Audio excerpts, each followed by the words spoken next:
Hello and welcome to Norwood News. Today is Friday, May 30th, and I'm Brian Boudreau. This week on Norwood News, NHS seniors return to their roots, State Rep John Rogers secures some funds, but first, this past Monday, the town of Norwood held its annual Memorial Day Parade and ceremonies, bringing the community together to honor and remember those who gave their lives in service to our country. The event marked the first Memorial Day to be led by the town's new veterans agent, Derek Wennerstrand.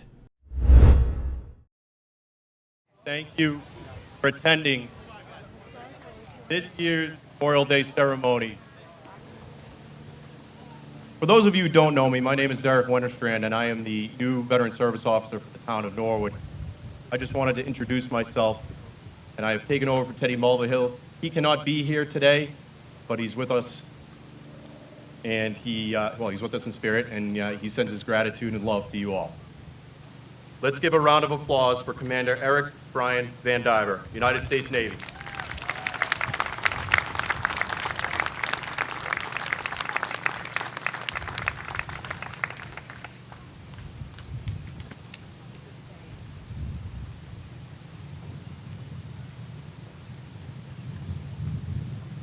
Good morning. Thank you for being here. It's a tough act to follow. Thank you, Aiden, for the words there from Father Abe. Fellow Kentuckian, you can probably tell from my accent, I ain't from around here. I moved to Norwood in 2014 with my family, and this has been our home ever since. I retired in November of 2020. Ladies and gentlemen, today we gather to honor the memory of those who've made the ultimate sacrifice in service to our great nation. Memorial Day is a poignant reminder of the bravery, dedication, and unwavering commitment shown by men and women of our armed forces. As a proud veteran of the United States Navy, it's my distinct honor to stand before you and pay tribute to the men and women who've laid down their lives to protect our freedoms and uphold the values we cherish. Their courage has shaped our history and continues to inspire future generations. In wars fought on distant shores and in battles closer to home, our veterans have demonstrated extraordinary valor and resilience. They've faced adversity, and their sacrifices have paved the way for the liberties we enjoy today. It's our solemn duty to remember each of them and to ensure their legacy lives on. Here in Norwood, we're blessed with a community that understands the importance of honoring our veterans. The monuments and memorials that adorn our town stand as silent sentinels, reminding us of the sacrifices that have been made. They remind us to cherish and protect the freedoms that have been so valiantly defended. On this Memorial Day, let's reflect on the stories of those who've served. Let us remember the faces, the names, and the families who've forever been changed by their loss. They've given so much. It's our responsibility to ensure they receive the care and recognition they deserve. We honor not only the fallen, but also the families who've borne the weight of their sacrifice. We stand united in gratitude, knowing that the freedoms we enjoy have been secured by the valor of our soldiers, sailors, airmen, Marines, and Guardsmen. Memorial Day is a day of remembrance. Let's strive to be worthy of the sacrifices made on our behalf. Thank you.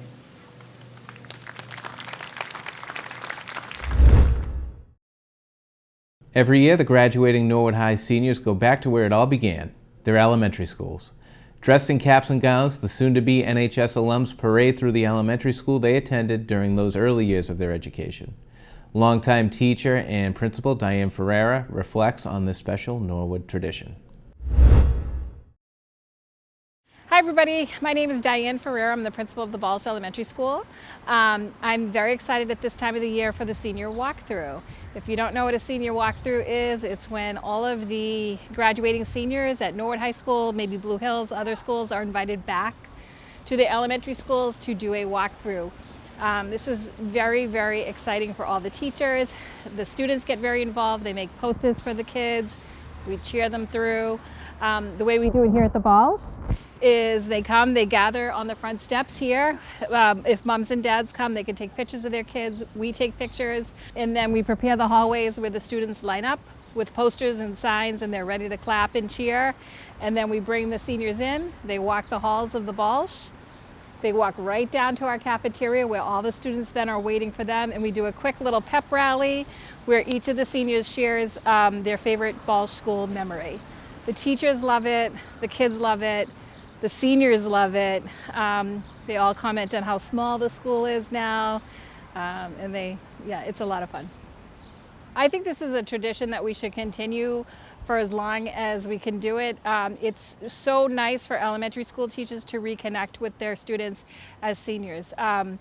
You know, some of them are changed and so different, but it's so good to hear how they're doing. And it's always been so inspiring to see how well they're doing. And you know, Norwood Public Schools does a good job of preparing these kids all the way from preschool up through, and it's great to see them at the end.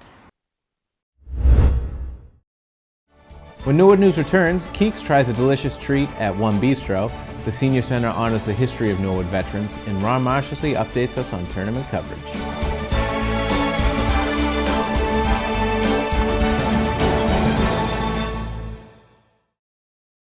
Hi everybody, I'm Ernie Pachikowski of Ernie's Jukebox with Norwood's local music scene. This week's feature album is The Them, featuring Van Morrison. So let's get to what is happening this week in Norwood. Down at the Fallout Shelter, Friday night, June 6th, Laurie McAllister of Red Molly fame. Laurie is embarking on a new solo career, just coming off a sold-out performance at Club Passim's. That should really be a good show. That's it for this week's Norwood music scene. Remember, a lot of the pubs around town also feature live music, so check them out. So for Norwood News, I'm Ernie Pachikowski. Get out and catch some great local live music. Be there or be square. When it comes to creating tasty seasonal desserts, pastry chef Katie Catalano at One Bistro never misses a beat. She's whipped up 2 new treats that will have your mouth watering. Let's take a look at another delicious episode of Sweet Treats with Keeks. What's up, guys? I'm back at the One Bistro, and Chef Katie is going to bring out some new seasonal spring desserts to try out for you guys on camera, so let's take a look.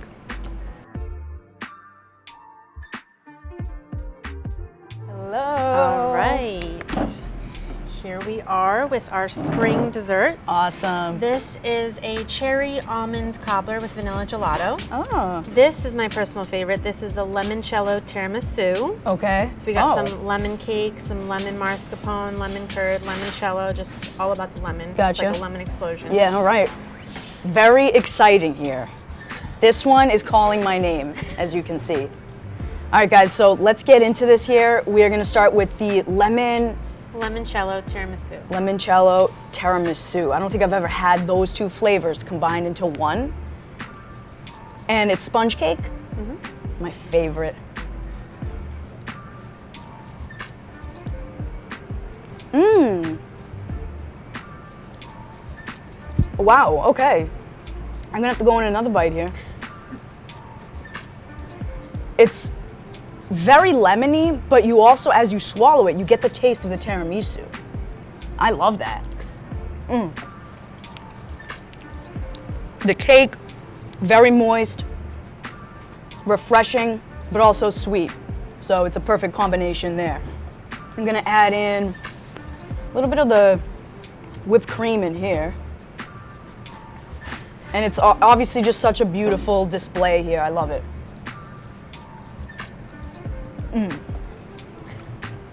That is excellent right there, folks. Excellent. Nice job, Katie. Thank you. Never disappoints. All right, now we have the almond raspberry or cherry? Cherry. Almond cherry. I love almonds and I love cherries, so this should be fantastic. Oh, wow. And this was heated up as well beforehand.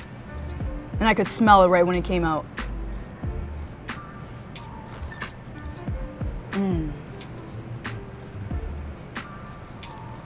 That's like tasting. Give me a minute.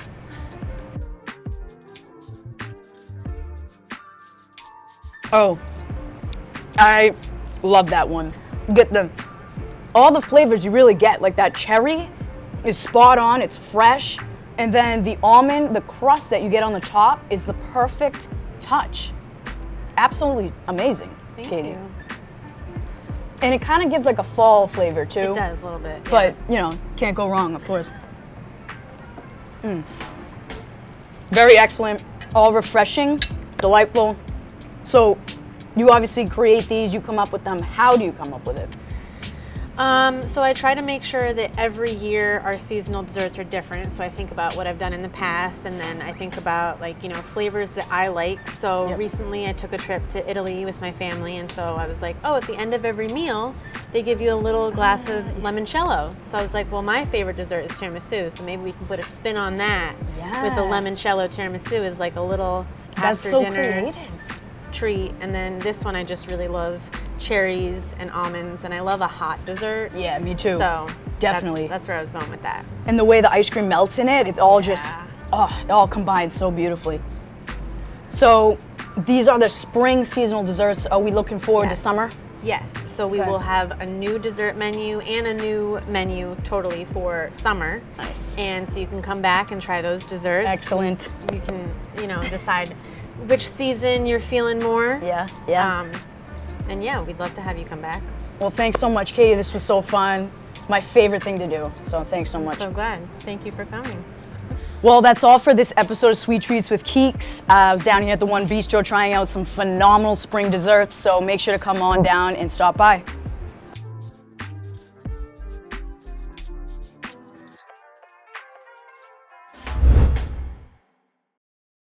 For the past several years, Dolly Parker and a dedicated group of volunteers have been creating Memorial Day displays at the Norwood Senior Center to honor and celebrate all the soldiers who have served in any war. This year, Carlene Duffy joined Dolly in helping with the event and shared her thoughts on the importance of recognizing our veterans and their families. So one big part of it is thanking our veterans and telling their stories. Everybody has a story. So we start with the American Revolution and we go right through to present day, and we ask people to bring their loved ones or, as veterans, their items up here. The other big part of it is bringing the juniors from Norwood High School over so that we can teach them about war and we can teach them about what our veterans have sacrificed, as well as the families in our country. I think with media and TV and movies, I think we've almost kind of gotten away from the seriousness of it, and we're in the mindset where it's not going to happen to me, but generationally, that's what they're talking about. We've had men in here that walked out of school to serve their country, and this is a good chance to connect the generations and to tell their story and a big part of our history, and hopefully not something that we repeat in the future. You could give a message to the veterans, what would you say? I love you. I appreciate you. You deserve the world on a silver platter. And not just the veterans, but their parents and their spouses and their children, because, war is hell. And sacrifice is love. And in this case, they've shown the ultimate love for their country. Now let's toss it over to Ron Marshalsea for the latest in sports.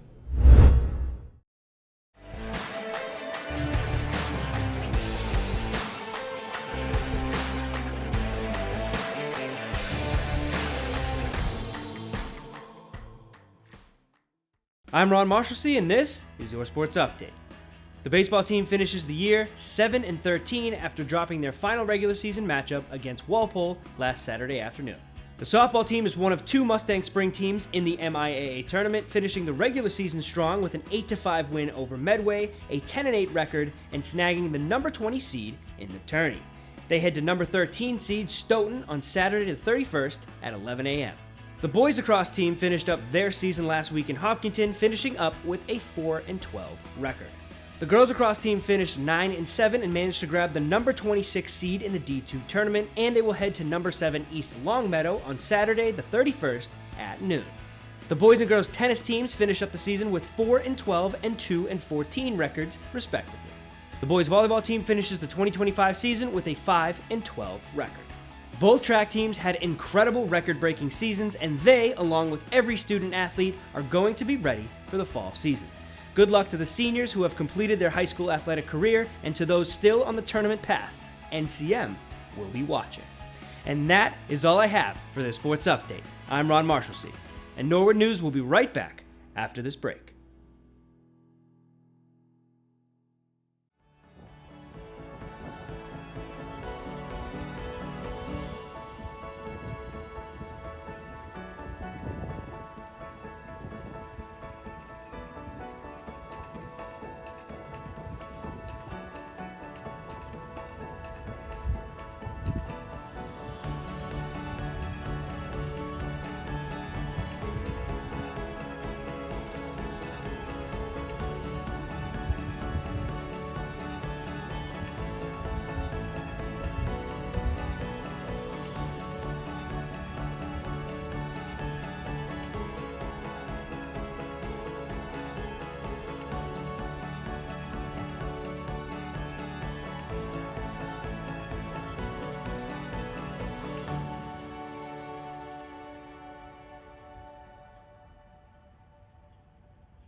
We'd like to correct an error that was reported on Norwood News from the May 9th newscast. During the Zoning Board of Appeals meeting review, we reported that the board had approved all special permits for the Norwood Gulf Station on Neponset Street. In fact, the 2 modification requests were dispatched, but public comment on the main application, the proposed 3-bay addition, was still ongoing as the 10 p.m. meeting closing time approached. The hearing was continued to the June 3rd meeting to allow all concerned parties to speak. We appreciate the feedback and apologize for the error. The Board of Selectmen met Tuesday night, beginning with an executive session at 6:30 p.m.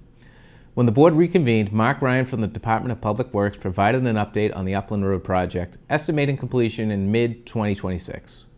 No Name Auto Repair and Sales appeared to acquire a Class II license, allowing them to sell 3 cars inside the building, in addition to repairing vehicles.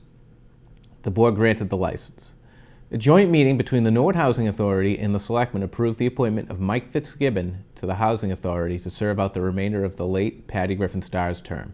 The appointments concluded with Luke Adams Glass for a show cause continuance. The board expressed their support with the work the business has done so far.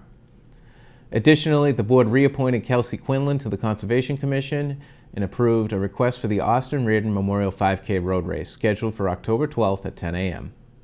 Toward the end of the meeting, Town Manager Tony Mazzucco updated the board on the Hospital Task Force initiative. Just 2 brief hospital updates. There have been a lot of, we've had a lot of internal meetings on different items.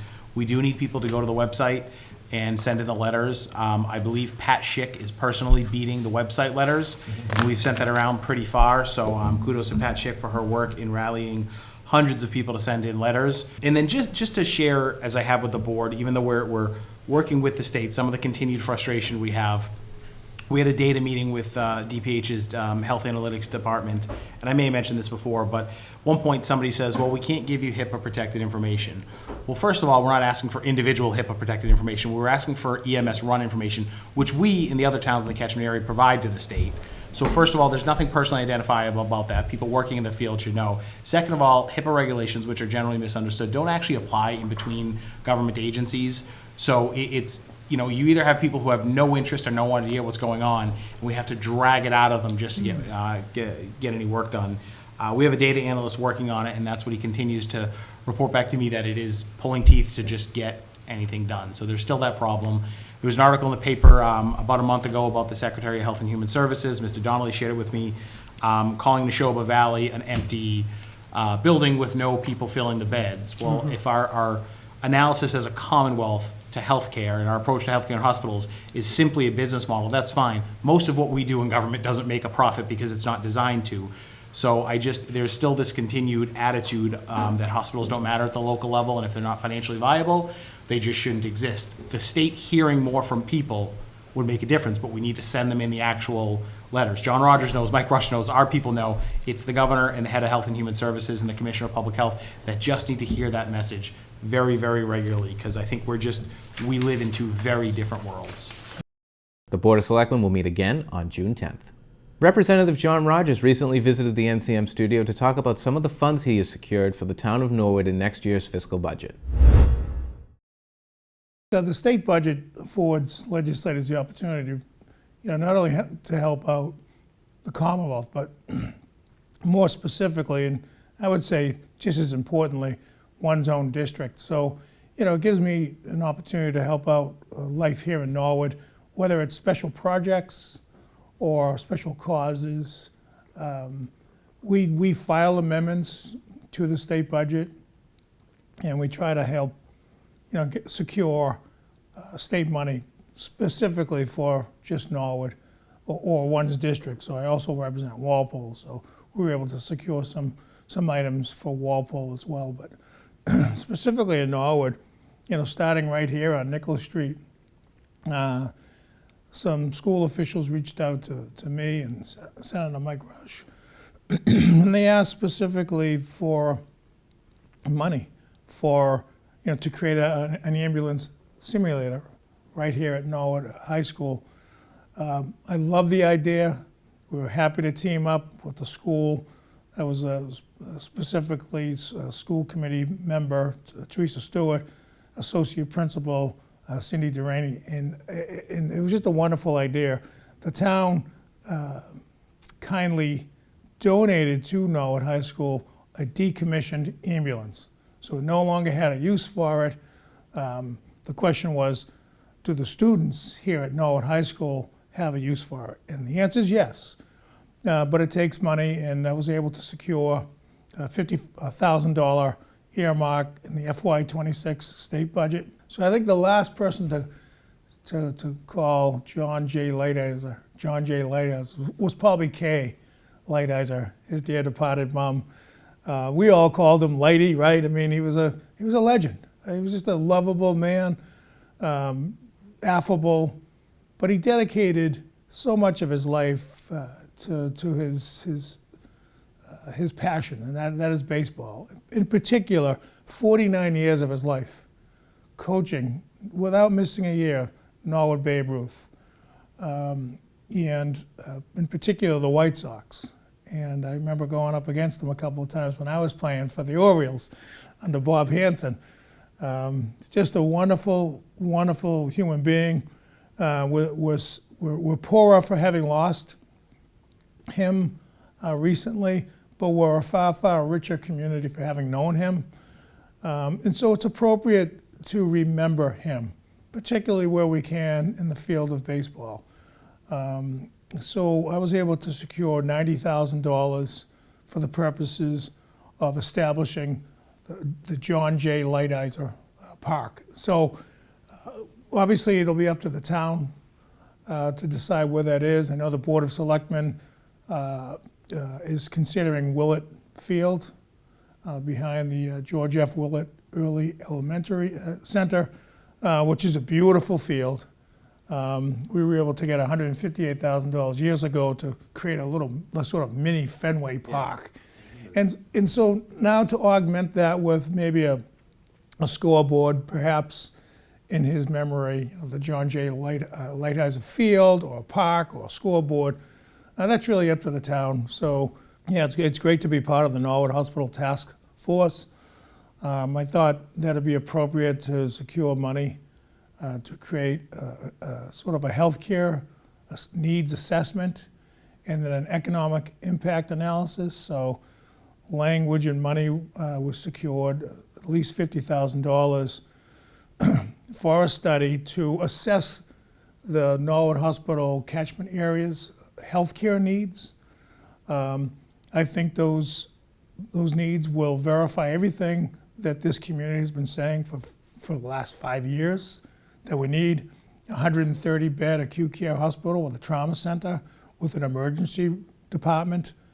We need inpatient and outpatient services. We need a cardiac catheterization lab and departments. This study will hopefully corroborate what the 460,000 people who live in this catchment area each day, who work here, who pass through Route 1, I-95, 495, 27, Route 109, all the people that go to Gillette Stadium. Even next year, for example, we will have the World Cup at Gillette Stadium, 7 games over the course of 5 weeks. Norwood Hospital historically has been the mass casualty hospital. But every sort of day-to-day living, it's exceedingly important to all of our citizens who live in Norwood and the surrounding region. The other purpose of the earmark would be to assess the economic impact if we continue not to have these healthcare needs met, and not to have a hospital open, not to have a hospital generating the type of employment and economic opportunities for downtown Norwood, for Route 1, and for the entire Neponset River region.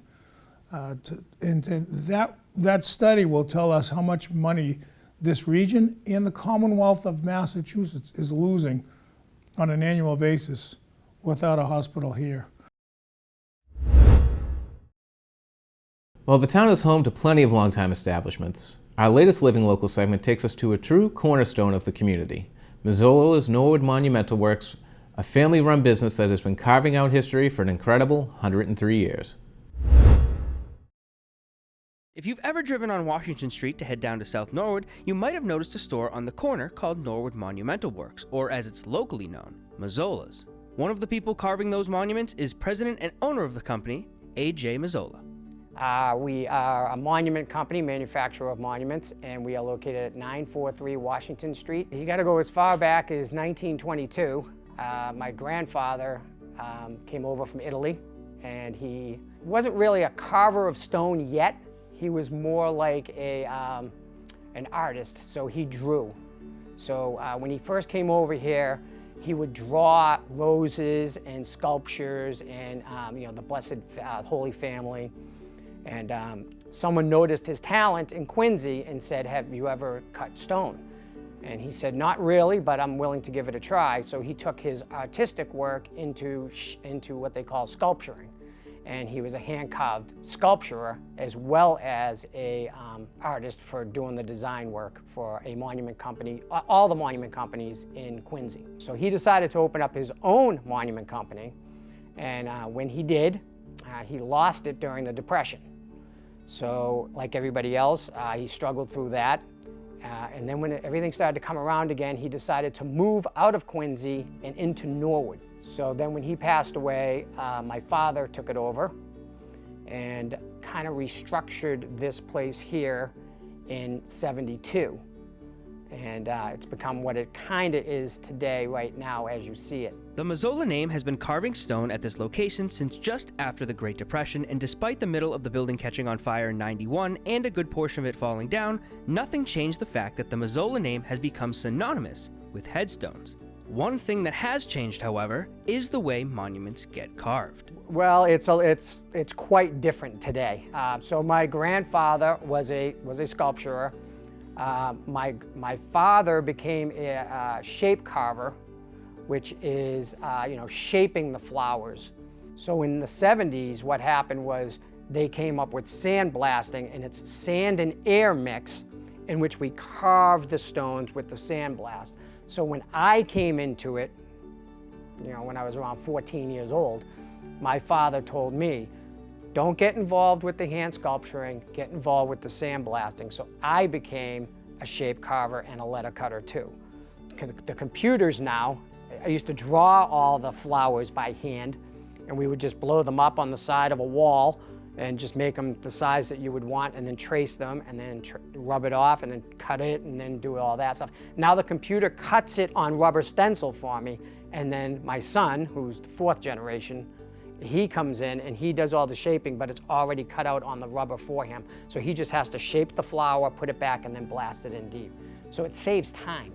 You might wonder what makes Mazzola's different from the rest, and that answer lies in the workshop out back and in the hands of Mazzola and his son, Ryan. Well, we do our own work. So most monument companies in the surrounding areas, they are monument dealers. So they will sell you the stone. We haven't created the actual stone. It came in already cut like a headstone, but we created what it looks like. And this is what everybody's interested in. This is the, from the heart type of stuff, how you design. They can personally design a headstone for their loved one from start to finish. And we want to be part of that. So how would we become part of that? By doing it. And then we have a working shed out back, and we go out back there and we pull the stones in, lie them down, and we go from start to finish. So when people come in and say they wanted to price something out, and they shop it around, and they come back and they say, "Now you tell me that you all buy your granite off the same people, but why are you $500 cheaper? Why are you $800 cheaper? What's wrong with your granite?" So there's nothing wrong with my granite, but we do our own work. So I pay myself and my son a week's pay. And if we can do 20 stones in a week, I make out pretty good. So if I have to work on someone's stone for 5 hours or 5 days, it doesn't matter to me. When I give them a price, it's all included. Everything is included. Most monument dealers sub everything out, and then they have to cover that cost. So by us having that functioning shed out back, and me being able to have help like me and my son do it, that helps me be competitive against my competitors as far as if you're going to buy a headstone off of me. While AJ estimated around 90% of Highland Cemetery is Mazzola cut stone, there is no job he will say no to, no matter how far the final resting place of your loved one may be. I've got stones out of state. Yeah, I go all along New England. Rhode Island. It's just, we don't say no. I don't say no to a job. If someone's willing to come here, Norwood, and buy a stone for wherever they are, then I take that as, I can do that. I can make that happen. So there is no mileage limit on where I will go to install a headstone for someone. 943 Washington Street has been Mazzola's location for over 90 years. They've been in business for over 100, and Norwood has been a part of that history for just as long. I love it. The town's just big enough. I mean, the cemetery's very large, so I mean, it's a large populated town as far as I'm concerned. The experience growing up in Norwood, I grew up at the end of the street and I worked down the other end of the street, so there was no getting away from it. It was a dead end street up here, and there was one way in, one way out. There was no not working here. And the people know us. Like, for the last 16 years since Heidi Sullivan, my secretary, took over, she's like, you really don't need to do so much marketing for yourself. You've been here for 103 years. She's like, your name is synonymous with headstones. The process of picking out a headstone can be very difficult, and Mazzola's only goal is to make it easy on his customers and make them happy and satisfied with the finished product. I like serving people. Like, when people come in here, it's not a good day. They're not coming in to buy a brand new car. They're not leaving with something that's going to put a real big smile on their face. But when I'm done, they always come back and say, you've made a difficult situation easy. I try to make them laugh. I try to make them get into actually picking out what they want specifically for the stone. And that brings me joy when, at the end of the day, if they told me, I have to have this on the stone, it meant so much to us, and then I create it and put it on the stone, then they look at me and go, you nailed it. Like, that's the ultimate feeling. To learn more about Mazzola's Norwood monumental works, you can find them on Facebook, go to their website, or stop right in at 943 Washington Street.